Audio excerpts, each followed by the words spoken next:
pertemuan ini kita akan membahas terkait pengujian hipotesis deskriptif ya. Nah, ini adalah mata kuliah lanjutan, materi lanjutan dari yang sudah kita pelajari pertemuan sebelumnya ya. Nah, hari ini semua hadir? Iya. Ya. Oke. Untuk pertama, Ibu akan menjelaskan terlebih dahulu ya tujuan akhir yang harus kalian capai setelah kita membahas materi ini. Oke. Di sini kita akan melakukan pengujian hipotesis uji T1 sampel ya. Jadi uji T1 sampel ini adalah bagian dari pengujian hipotesis deskriptif ya. Jadi di sini kalian diharapkan mampu untuk menguji sesuai dengan prosedur atau langkah-langkah pengujian hipotesis khususnya di uji T1 sampel, dan kalian juga mampu untuk menyelesaikan kasus-kasus atau soal-soal matematis tentang uji T1 sampel. Oke. Kemarin Ibu meminta kalian untuk membaca ya dari buku konsep dasar tentang pengujian hipotesis ya. Jadi kemarin sudah bahas pengujian hipotesis itu ada 3. Ada deskriptif, ada komparatif, dan ada asosiatif ya. Jadi pertemuan ini kita khusus membahas terkait dengan pengujian hipotesis deskriptif. Oke, di sana juga sudah Ibu tuliskan. Ada yang bisa menyampaikan kembali apa itu sih pengujian hipotesis deskriptif? Oke, silakan. Nurul. Kalau hipotesis deskriptif itu variabelnya hanya berapa? Hanya 1. Oke, jadi hanya 1. Nanti kalau komparatif itu minimal 2, asosiatif juga minimal 2. Jadi kalau variabelnya mandiri itu kita cukup menguji secara hipotesis deskriptif. Oke, jelas ya. Selanjutnya kesimpulan yang dihasilkan itu karena ini mandiri ya, ini bisa digeneralisasikan juga bisa tidak ya, tergantung dari populasi atau sampel yang kita ambil. Oke.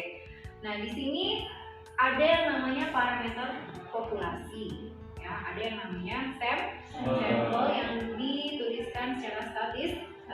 Berulang kali sudah Ibu sampaikan di konsep dasar pengujian kemarin ya, bahwa simbol antara populasi dan simbol sampel ya itu berbeda.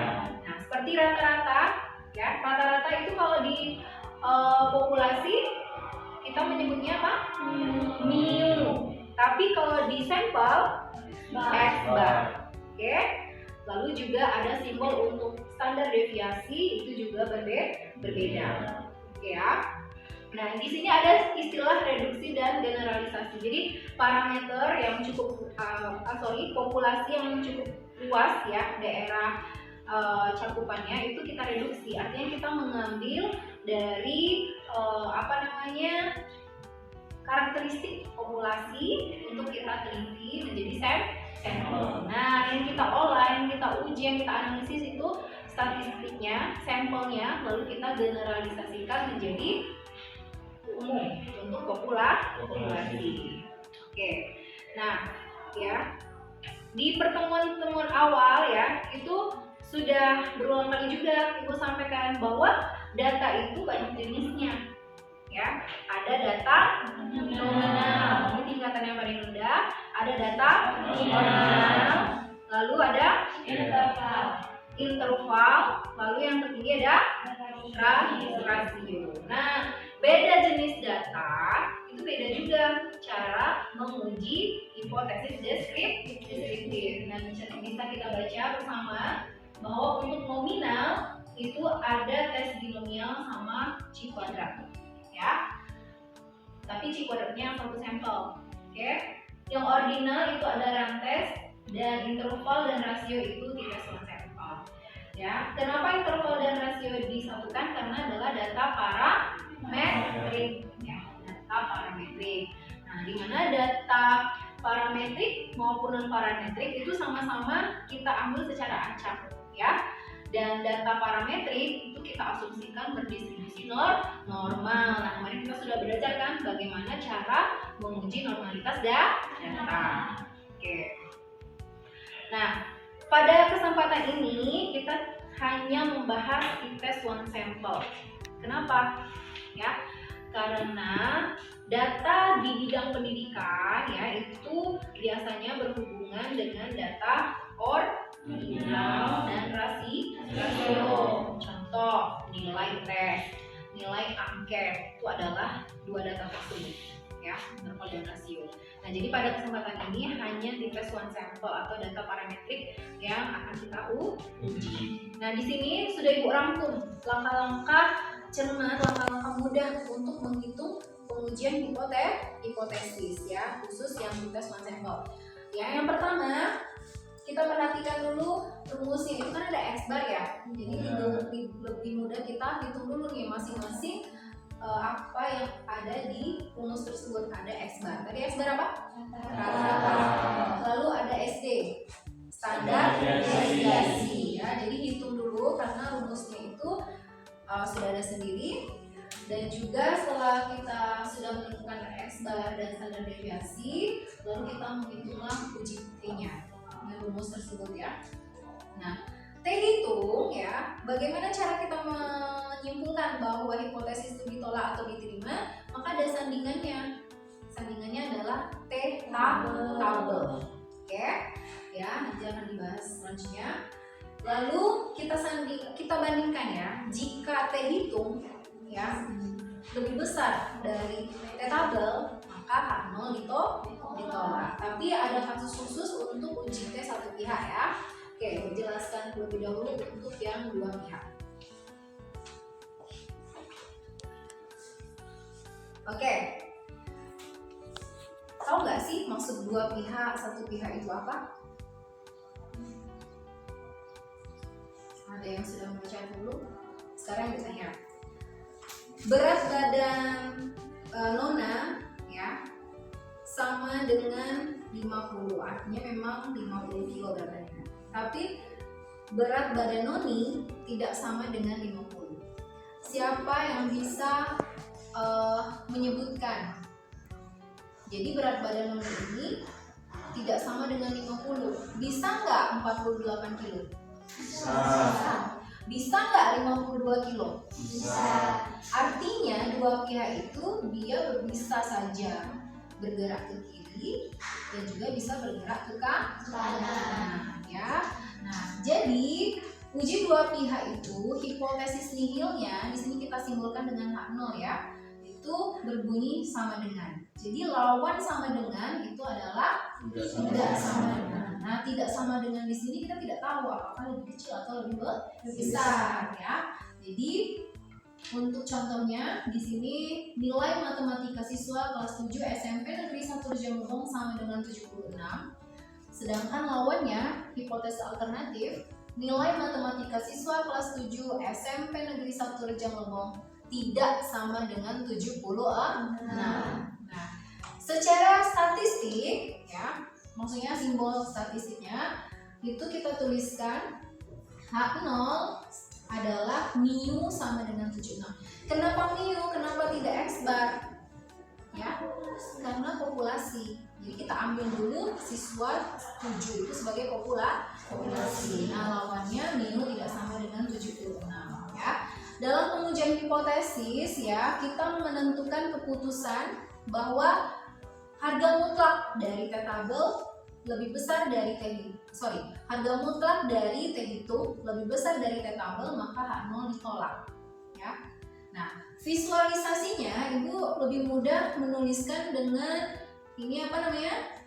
Kurva normalitas ya. Nah, kalau dia dua pihak artinya dua ekor, itu ada pihak kiri dan pihak kanan ya. Nah, di sini ada titik kritisnya ya. Biasanya ini adalah hasil dari T tabel dan ini positif T tabel ya. Nah, daerah yang di akhir ini atau ekor kiri ekor kanan ini itu adalah daerah penolakan H0. ya. Sedangkan yang tidak diarsir itu artinya H0 diterima. Nah, kalau ibu lebih mudah seperti ini, ya. Nanti tinggal teh hitungnya di mana. Kalau teh hitungnya ada di tengah, artinya adalah wilayah H0 diterima. Tapi kalau teh hitungnya berada di sebelah kanan, yang artinya tadi teh hitung lebih besar di tabel, berarti H0 ditolak. Nah, bagaimana sih Bu melihat teh tabel? Nah, teh tabel itu sudah baku, ya. Kalian bisa cari di buku-buku di lampiran buku statistik, ya, statistik pendidikan itu ada tabel-tabel statistik, ada teh tabel, ada tabel dan sebagainya, ya. Oke. Akan lebih mudah kita melihat contoh sebagai berikut, ya. Dilakukan pengumpulan data untuk menguji hipotesis yang menyatakan bahwa nilai matematika siswa kelas 8 SMP Negeri 1 Rejang Lebong adalah 76, ya. Jadi dari 32 orang diambil secara acak, hasilnya demikian, ya. Nah, di sini kita diminta untuk membuktikan apakah benar, ya, nilai matematika siswa adalah 76. Nah, 76 di sini itu disebut dengan nilai yang dihipotesiskan. Biasanya terkait dengan KKM, ya. KKM. Jadi biasanya di sekolah ada KKM. Tercapai nggak KKM-nya? Nah, itu nilai rata-rata kalian itu sama nggak dengan KKM? Ya. Nah, kebetulan KKM-nya adalah 76. Langkah-langkah yang sudah Ibu sampaikan tadi kita terapkan nih, ya, secara prosedural kita terapkan. Ternyata X bar itu diperoleh 78,59. Kalian bisa juga menghitung secara manual rumus rata-rata yang sudah kita pelajari di awal itu, ya, atau bisa juga berbantukan Excel. Oke. Selanjutnya simpangan baku itu juga bisa kalian cari, hasilnya adalah 5,04. Ya, kita rumuskan nih hipotesisnya sesuai dengan rumusan hipotesis yang diminta. Nah, adalah itu artinya kan sama dengan, ya. Nah, ini berarti berbicara terkait uji dua pihak. Ya, jadi H0-nya mu sama dengan 76, HA-nya mu tidak sama dengan 76. Nah, taraf signifikansi atau tingkat kesalahannya itu sebesar alfa 5%, ya. Ini juga sudah kita bahas sebelumnya. Nah, selanjutnya kita tinggal memasukkan angka-angka tadi ke dalam rumus T hitung satu sampel. Nah, setelah dilakukan perhitungan, ternyata hasil T-nya adalah 2,91, ya. Nah, tadi kita harus menyandingkan nih, ya, T hitung dengan tabel. Nah, tabel, nanti kita lihat berapakah hasil tabel, ya, untuk uji satu pihak, di mana DK itu adalah derajat kebebasan atau degree freedom, ya. DF itu ditentukan kalau dia satu sampel berarti N-1, kalau dia dua sampel N-2, ya, karena ini satu sampel jadi N dikurang 1, jadi 32 dikurang 1. Nah, kita lihat di dalam tabel itu ada alfa di dua pihak dan DF-nya atau DK-nya itu di 31, ya. Nanti bisa kalian cek sendiri, hasilnya adalah 2,04. Nah, besar mana sih 2,91 dengan 2,04? 2,91. Oke, jadi di sini 2,04, ya. Dari bilangan dari SD kita sudah pelajari, ya. Ternyata kira-kira di sini adalah 2,91. Nah, 2,91 itu lebih besar daripada 2,04. Artinya H0 ditolak. Apa bunyi H0 tadi? H0 ditolak berarti yang diterima siapa? H. Jadi apakah nilai matematika sama dengan 76? Tidak, ya. Jadi rata-rata nilai matematika tidak sama dengan 76. Ya, itu sepintas untuk dua pihak. Sekarang kita lebih spesifikasi. Ya, kalau dua pihak tadi kan tidak sama dengan 76, kita tidak tahu 78 atau 70. Ya kan, lebih besar atau lebih kecil. Jadi lebih besar lebih kecil di sini kita spesifikkan menjadi uji satu pihak. pihak. Ada pihak kiri, ada pihak kanan, ya. Nah, uji pihak kiri itu hipotesis nihilnya berbunyi apa? Lebih besar sama dengan ya ininya mu atau nilai yang dihipotesiskan, ya. Sedangkan alternatifnya sebaliknya, lebih kecil. Kalau ibu lebih mudah memahami, kiri itu kan identik dengan kecil, ya. Nah, perhatikan H-nya kecil, oke? Ya, jadi tinggal kalian tuliskan saja lebih besar dan lebih kecil. Nah, untuk pengujian hipotesis pihak kiri, ya, kita menggunakan kurva normalitas kiri, ekor kiri, ya. Jadi cukup sebelah kiri aja yang diarsip. Dan ini adalah titik kritisnya. Nah, jadi kalau dia berada di arsip, ya, berarti H0 ditolak. Ya, bisa kita tuliskan P hitung lebih besar dari T tabel, berarti H0 diterima. Oke. Bagaimana yang pihak kanan? Sebaliknya, ya, kanan artinya lebih besar. Perhatikan saja HA-nya, alternatifnya. Tanda lebih besar, bukan, ya? Nah, bagaimana visualisasi di kurva normalitas? Ya, sebaliknya, ya, cukup mudah. Ekor sebelah kanan. Tadi lagi-lagi yang sebelah kanan adalah daerah penolakan. Ini H0 diterima.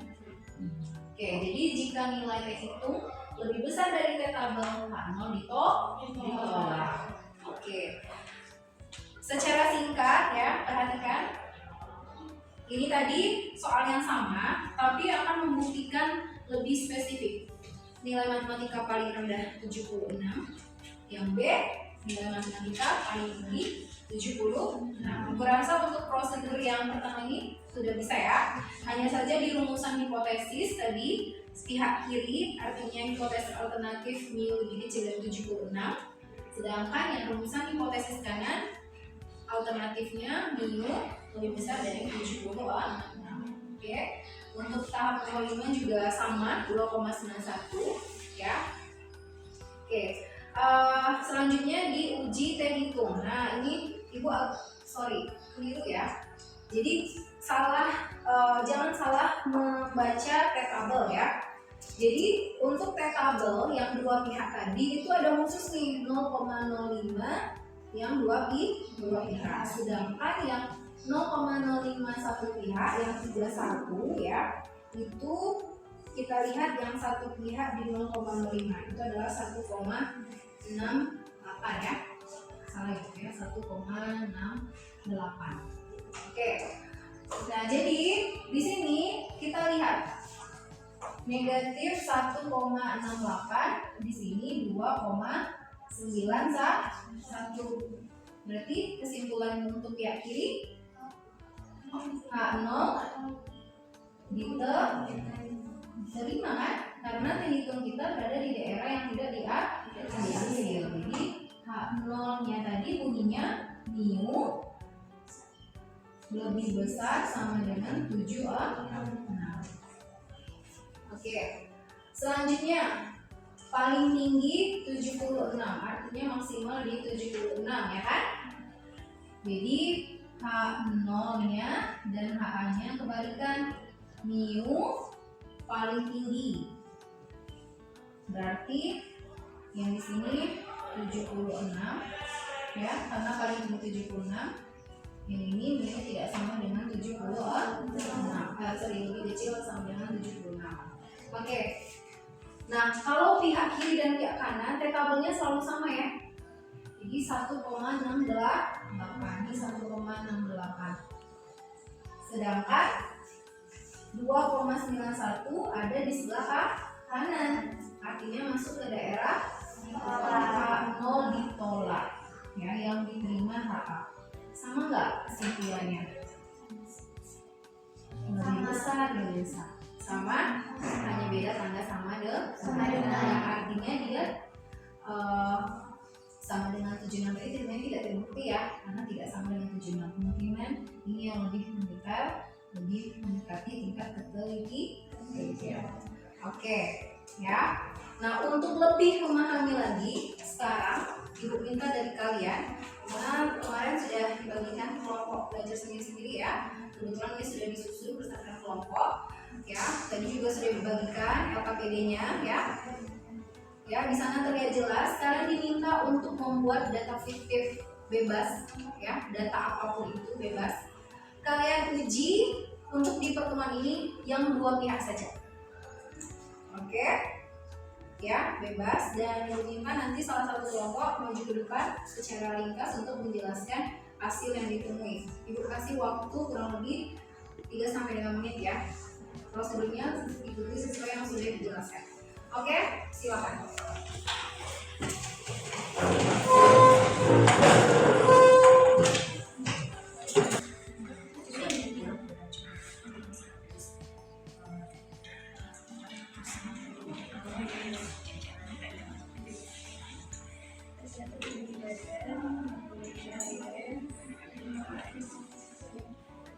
Sekarang waktunya cukup satu kelompok saja yang menjelaskan. Oke, siapa yang Oke, kelompok 3. Silakan Cipta menjelaskan secara singkat ya.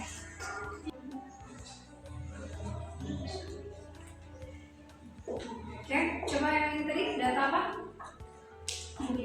Badan ya. Mu yang dihipotesiskan atau nilai yang dihipotesiskan berapa? Idealnya tinggi seseorang itu berapa sih? Tergantung ya, perempuan atau laki-laki. Berapa? 160. Terbukti nggak H0-nya? Iya. Ternyata tidak sama dengan 160. Oke. Kelompok 2 menggunakan data ukuran sepatu. Ini untuk ukuran sepatu cewek atau cowok? Idealnya berapa wanita? 8. Terbukti nggak? Dari 9 data fiktif yang sudah diperoleh, di bawah rata-rata sepatu sama dengan 38. Nah, ini nanti langsung dijelaskan oleh Dita ya.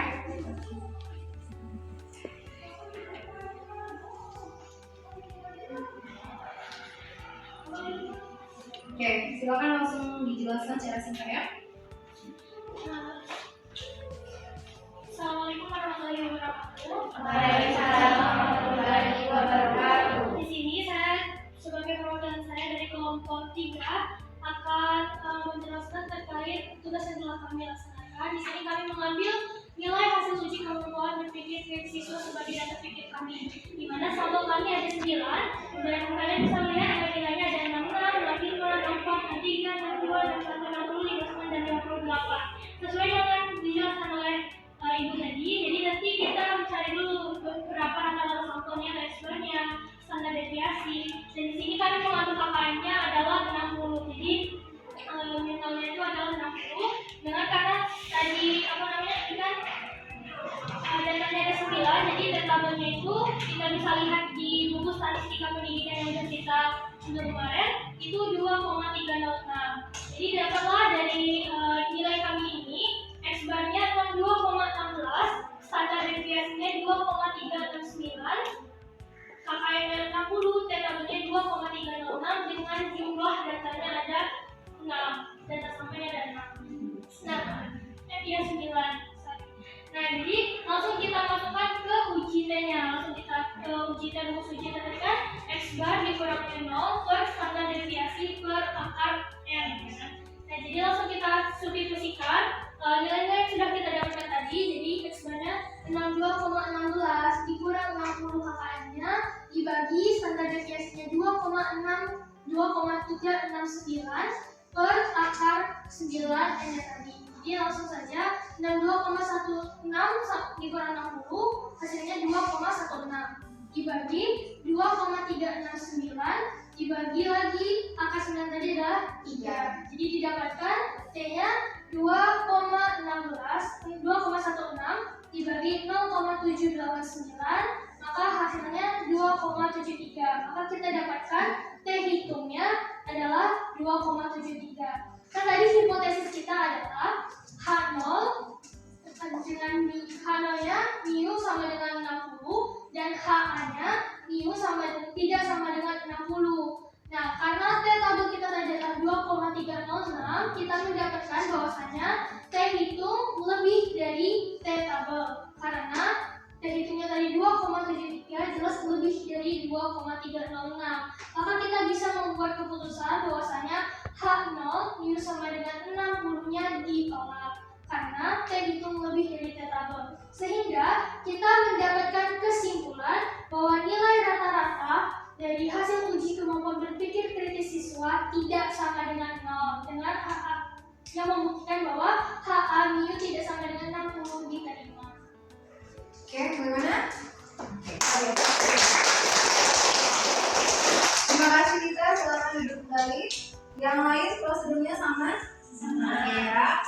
Nah, jadi bisa dilihat ya, kita bisa menentukan ya hipotesis yang kita ajukan itu diterima atau ditolak. Oke, sekarang tugas mandiri ya untuk dikerjakan dan bukan kerjakan di rumah ya, bukan menunjukkan itu adalah kalian menggunakan data yang sudah ada ya. Kalian boleh ambil dari jurnal atau skripsi yang sudah ada, atau data-data secara nasional, data BPS, data hasil keuangan atau apa ya, sebanyak 30 data. Oke. Selanjutnya ada yang mau ditanyakan terkait materi hari ini? Oke, silakan Zivan. Sebelumnya terima kasih banyak Ibu atas kesempatan yang diberikan. Izin Ibu perkenalkan diri. Perkenalkan, nama saya Zivan Ramadan dengan NIM 2357 1013. Di sini izin Ibu saya bertanya, apakah semua data dalam dunia pendidikan itu dapat menggunakan pengujian statistik deskriptif pada uji tes satu stempel? Terima kasih Bu. Oke, pertanyaan yang bagus ya. Ya, tadi disampaikan bahwa data pendidikan itu identik dengan data parametrik. Ya, artinya secara umum bisa digunakan, tetapi tidak semata-mata harus menggunakan uji T, tergantung keperluan kita. Ya, seandainya data pendidikan tersebut kita olah menjadi sebuah ranking, ya, artinya nanti dia balik ke data ordinal. Paham? Ya, tapi kalau data mentah diolah itu bisa langsung uji ke satu sampel. Ya, atau mau diolah berdasarkan gender laki-laki perempuan, ya balik-balik nanti ke data nominal. Oke, jadi beda jenis data, beda juga uji itu yang digunakan. Oke, ada lagi? Tidak? Kalau tidak ada, tolong salah satu untuk memberikan kesimpulan pembelajaran kita hari ini. Oke, siapa? Nurul, silakan. Kesimpulan dari yang Ibu jelaskan tadi mengenai tentang statistik menggunakan uji hipotesis deskriptif itu adalah dapat digunakan pada satu sampel di mana dengan hipotesisnya tuh K0 dengan K0 dan mu itu sama dengan bisa dengan apa? Mu yang dihipotesiskan. Ya, mu yang dihipotesis itu bisa sama dengan atau tidak sama dengan itu uji satu arah, dua arah. Lalu bisa dengan uji sebelah kiri, di mana yang kanannya itu ditolak apabila kanan sama dengan uji dari sama dengan 76. Dan kalau uji sebelah kiri itu kanannya itu ditolak apabila mu kurang dari sama dengan 76. Dari KKM nanti. Oke, sedia? Iya Bu. Oke, jadi ya mungkin perlu diluruskan sedikit ya. Jadi ada yang namanya mu atau nilai yang hipotesis ya. Itu yang menjadi patokan kita ya untuk menjadi sandingan hipotesis baik dua arah maupun satu arah. Oke ya, silakan dibaca lagi materi yang sudah ada. Ya, jika ada yang belum juga paham bisa bertanya antar teman. Jika juga belum, bisa ketemu Ibu di pertemuan yang akan datang ya. Ibu rasa hari ini cukup ya. Terima kasih atas waktunya, sudah menyimak dari materi yang sudah kita sampaikan dan antusias dalam berdiskusi dan sudah menyampaikan beberapa hasil pembelajaran kita pada hari ini ya. Oke, terima kasih Ibu Airi. Assalamualaikum warahmatullahi wabarakatuh. Waalaikumsalam warahmatullahi wabarakatuh. Oke, sebelum Ibu tutup, ada kata-kata hari ini ya, bahwa pengujian hipotesis deskriptif itu mengajarkan kita ya, bahwa setiap dugaan atau hipotesis tadi itu perlu diuji. Ya, begitu pula mimpi kalian yang harus menjadi nyata, dan kita harus berani mengujinya dengan membuktikan dengan usaha. Sekali lagi beri pause untuk